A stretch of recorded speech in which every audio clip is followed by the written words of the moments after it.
पढ़ पढ़ के प्रैक्टिस कर करके ही मैथ आता है, उसके अलावा मैथ नहीं आता। ठीक है, तो हम प्रैक्टिस भी आप लोगों ने ज़्यादा करनी है। फिर आ जाते हैं वापस, हमारा जो आज का टॉपिक है वो लॉगरिदम है। कोशिश करते हैं ये मैक्सिमम कवर हो जाए। ठीक है, लॉगरिदम्स। अच्छा, लॉगरिदम के जो आपके क्योंकि हमारा टारगेट यकीनन एग्जाम ही है, तो हम उसी अप्रोच को फिलहाल लेके चलते हैं। फिर बाद में रिवीजन में आपके कॉन्सेप्ट्स वगैरह मजीद जो है वो उन्हें रिफाइन करने की कोशिश की जाएगी।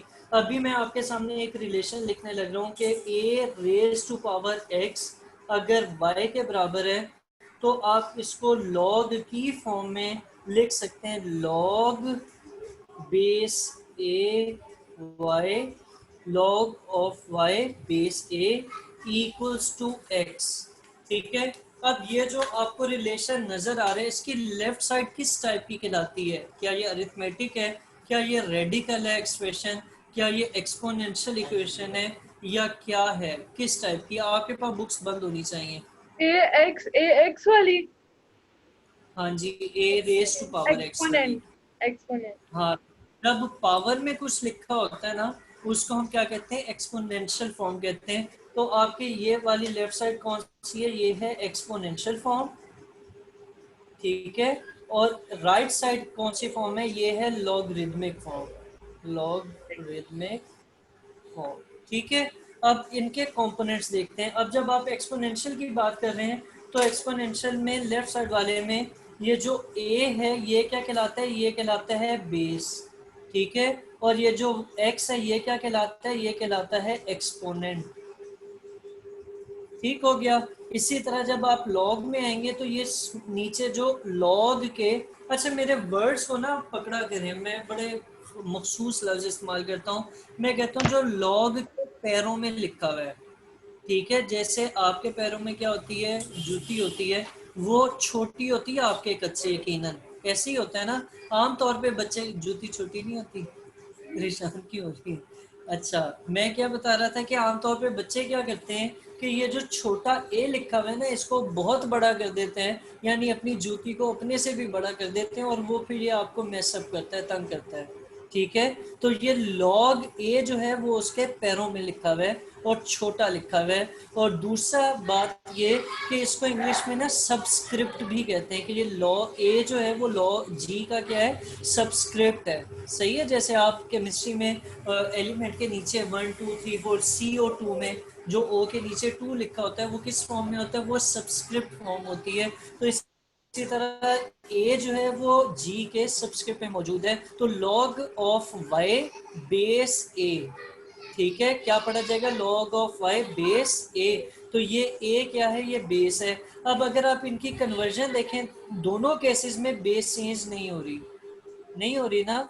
और इसको जब लिखा जाएगा तो इस तरह लिखा जाएगा, यानी अगर भी एक्सपोनेंशियल फॉर्म है, आप उसको किस में लिखना चाह रहे हैं? लॉगरिथमिक में लिखना चाह रहे हैं, तो वो इस तरह कन्वर्ट होगा कि जो बेस है वो इधर आके भी बेस बनेगी, जो इक्वलिटी के दूसरी साइड पर आंसर है वो यहाँ पर लिखा जाएगा, और जो पावर थी, जो एक्सपोनेंट था, वो इक्वलिटी के दूसरी साइड पर लिखा जाएगा। और इसको इस तरह भी लिख सकते हैं, यानी लॉगरिथमिक को एक्सपोनेंशियल में भी लिखा जा सकता है, और एक्सपोनेंशियल को लॉगरिथमिक में भी लिखा जाता है, इसलिए ये 2 साइडेड एरो डाला हुआ है। सही है, ये गलती से या उन्होंने डिजाइन नहीं बनाया। मैथ में छोटे छोटे सिंबल्स होते हैं जिनके बहुत बड़े मतलब होते हैं, तो उसमें 2 साइडेड एरो है, यानी आप लॉग वाले को एक्सपोनेंट में लिख सकते हैं और एक्सपोनेंट को किसमें लिख सकते हैं? लॉग में लिख सकते हैं। अभी आ जाते हैं वापस, क्योंकि हमारा टारगेट एग्जाम्स है और यकीनन अच्छे नंबर विद कॉन्सेप्ट्स लेना है। बाकी कुछ लोग सिर्फ नंबर ले लेते हैं, कुछ लोग सिर्फ कॉन्सेप्ट्स ले लेते हैं। बेहतर होगा आप दोनों चीज़ें लें, अल्लाह आपको कामयाब करे। अब आ जाते हैं पेपर के पॉइंट ऑफ व्यू पे। तो उसमें आपके जो कोर्स में रिड्यूस सिलेबस में इंक्लूडेड है, वो है आपकी एक्सरसाइज 3.2। 3.1 का मेरा ख्याल है कुछ इंक्लूडेड नहीं है, ऐसे ही है ना? बताइएगा। ठीक है, 3.2 इंक्लूडेड है। 3.2 का क्वेश्चन नंबर कौन सा इंक्लूड है? ऊंचा बोले प्लीज। 4 इंक्लूडेड है। अभी हम आते हैं क्वेश्चन नंबर 4 पे। मैं भी क्वेश्चन लिख रहा हूँ, इससे वीडियो को थोड़ी देर रोकूंगा, आप लोग भी क्वेश्चन लिखें।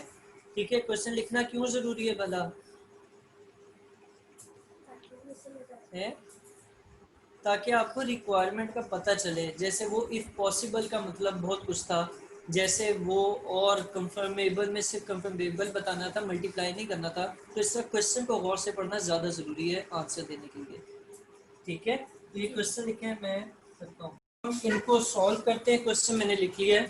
पार्ट 1 है इसका, log of 81 base 3 equals to capital L.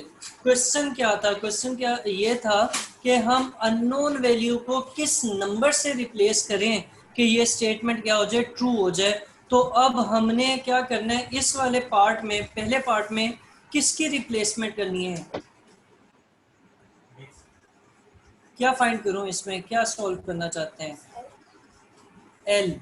L unknown है, 3 की बेस की वैल्यू भी पता है और ऊपर वाला भी पता है। तो पहला हम क्या काम करेंगे, पहले तो ये क्वेश्चन दोबारा लिखेंगे। देखो अगर इसको लेने हैं बेस को, log 381 इक्वल्स टू एल। इसका जरा एक्सपोनेंशियल बनाए तो क्या बनेगा? 3L is equals to power L equals to 81। ये आता है ना, यही आता है ना, यही आता है। ये ही आता है। अगले स्टेप में क्या होगा, 3 की पावर एन। इसी तरह आ गया 81। तो अगर आप देखें 3 की कितनी पावर 81 के बराबर होता है?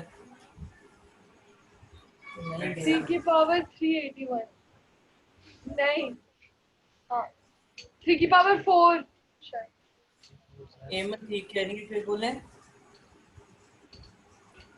3 की पावर 4 करें तो वो बनता है 81। ठीक है, तो यहाँ पे क्या आएगा, 3 की पावर 4। और यहाँ पर रीजन भी लिखें कि 81 बराबर होता है 3 की पावर 4 के, न्यू ब्रैकेट में।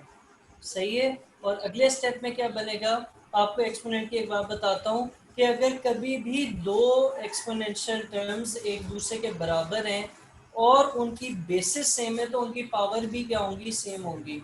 सिमिलरली अगर पावर सेम है और इक्वल्स टू है तो बेसिस भी सेम होंगी। तो हम यहाँ से क्या लिख सकेंगे, यहाँ से हम लिख सकेंगे एल की वैल्यू क्या आएगी, 4 आएगी। ठीक है, सिंपल था शायद, है ना? ये उतारें और अगले वाले अटेम्प्ट करें, मैं फिर आगे भी करूँ। पार्ट 2 कर रहे हैं। पार्ट 2 में क्या दिया हुआ है, लॉग ए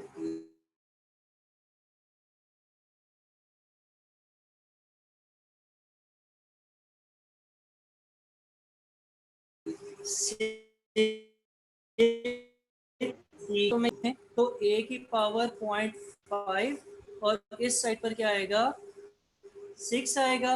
0.5 को अगर हम फ्रैक्शन में लिखें 1/2 होता है और यहाँ पर ये 6 ही रहेगा। ठीक है, 1/2 पावर यानी स्क्वायर रूट है ये। उसको खत्म करने के लिए क्या करेंगे, दोनों साइडों पे स्क्वायर ले लें, टेकिंग स्क्वायर। तो ये क्या आएगा, ए की पावर 1/2 उसका स्क्वायर और इस साइड पर क्या आएगा, 6 की पावर 2। ये और ये कट जाएगा और यहाँ से फिर आपके पास ए क्या निकलेगा, 6 का स्क्वायर यानी 36। मुश्किल नहीं है, मुश्किल समझ के ना समझें। ठीक है, मुश्किल समझेंगे तो मुश्किल हो जाएगा, बहुत सिंपल चीज़ है। इसी तरह पार्ट 3 कर रहा हूँ, 1 मिनट बैठ जाओ हफ्सा। पार्ट 3 कर रहा हूँ। पार्ट 3 में क्या है, पार्ट 3 भी आसानी है। Log 5 sorry log of N base 5 equals to 2।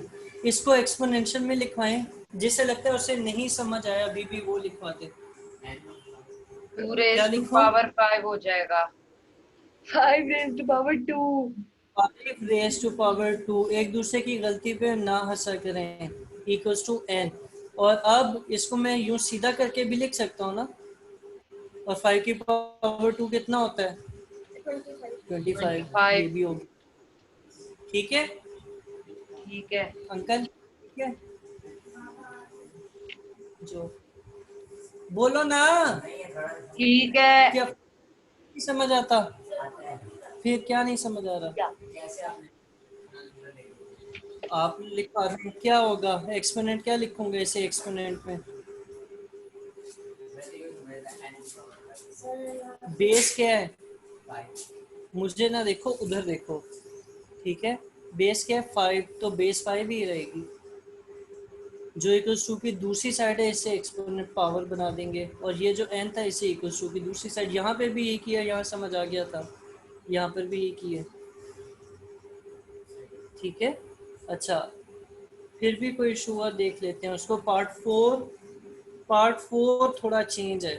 10 की पावर p, और ये इम्पोर्टेंट भी है, 10 की पावर p इक्वल्स टू 40, ठीक है। इसको अगर हम किस में चेंज करें, लॉग में चेंज करें, ये क्या बनेगा, लॉग ऑफ बेस 10, यहाँ पर 40 इक्वल्स टू p, ठीक है, ठीक है। ठीक है। अच्छा, आंसर क्या है भला, 10 को 40 टाइम्स।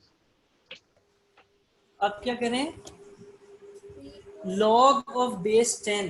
पीछे मैंने ना कुछ चीजें आप लोगों को नहीं बताई, ठीक है, उनमें ही एक बात थी कि, या यूं करें, ये पहले बाकी उतारे ना, फिर ये आखिरी पार्ट करवाता हूँ, थोड़ा जल्दी उतारना क्योंकि 6 मिनट है इसकी रिकॉर्ड।